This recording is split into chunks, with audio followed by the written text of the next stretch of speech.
bonjour, mon nom est Stéphane Gay de la ferme Gay-Clair, située à Brownsburg-Chatham au Québec. On est en production bovine dite régénérative ici, en plus de la grande culture.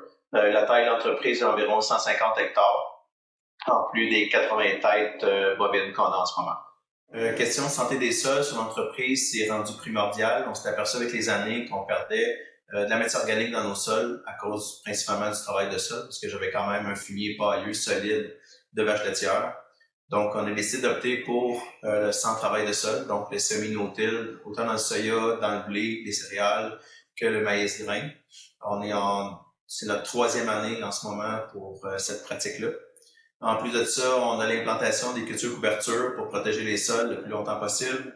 Puis on va même jusqu'à mettre les animaux en pâturage dans ces champs-là, dans ces champs de culture couverture-là, suivant les cultures commerciales. Donc, cette année, on a noté une amélioration de rendement dans le soya suite justement au pâturage des animaux dans les cultures couverture de l'an passé.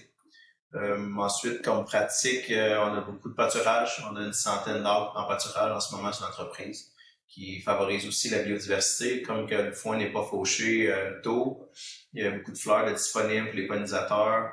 Ensuite, on ramène beaucoup de types d'oiseaux parce qu'on a beaucoup de nouveaux insectes sur la ferme. Donc, c'est les pratiques qu'on a en ce moment sur l'entreprise.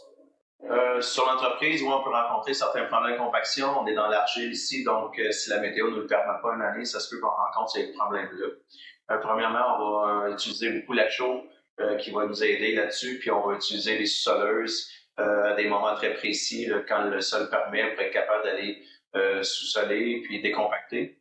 Puis aussi, on utilise certaines cultures couvertures qui vont décompacter le sol, comme le tournesol, qui a une racine pivotante, qui va beaucoup nous aider à ce moment-là.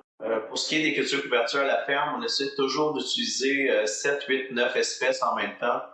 Chacune a son rôle. Certaines peuvent être utilisées pour décompacter les sols, comme le tournesol. Certaines vont être utilisées pour nos pollinisateurs. Donc, la facilité sur la ferme, le tournesol encore. Certaines vont être utilisées pour couvrir le sol un peu plus rapidement, comme l'avoine.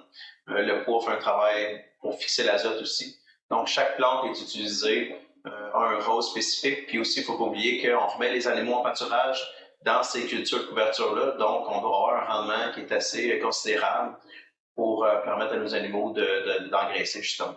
De plus, l'entreprise, depuis 3 ans, on a implanté une forêt nourricière, justement pour compléter le cycle d'offrir à la biodiversité, aux oiseaux, tout ça, un habitat qui est plus stable, donc qui n'est pas en culture commerciale. Donc, là-dedans, cette forêt nourricière-là, on a des noyers, on a des arbres à fruits, pommes, poires, prunes, on a aussi des framboises, des camerises. Donc, tout cet habitat-là pour la biodiversité est très important sur l'entreprise. Cette année, on a instauré sur l'entreprise une 15aine de ruches. Donc, on a commencé à produire notre propre miel. Puis, on a nos propres pollinisateurs, justement, pour aider à cette forêt nourricière-là. Ce que j'aimerais rajouter sur le régénératif, les principales règles, c'est un travail minimum de sol ou même sans travail de sol, ce qu'on essaie d'adopter ici sur l'entreprise. Diminuer les intrants, adopter des cultures couvertures qui vont couvrir les sols, un sol vivant, puis ramener les animaux justement dans les champs. Nous, c'est un des objectifs, c'est que chaque ferme sur l'entreprise ait un impact animal minimum aux 5 ans, même on vise plus aux 3 ans. Donc, ce sont les principales règles qu'on essaie d'appliquer sur la ferme.